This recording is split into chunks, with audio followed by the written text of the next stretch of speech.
Hello guys, in this video I'm going to show you how to enable to use NavShip graphic on the NavShip application.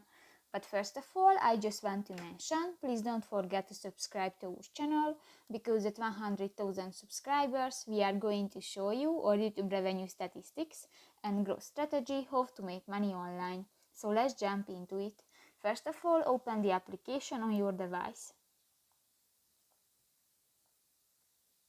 Tap to the three lines at the upper left corner of the screen and go to the second option, the My Bot.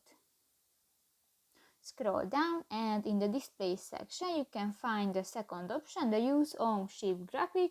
Use a now symbol of your ship for routing. And if you want to enable, just click to the next white circle and done.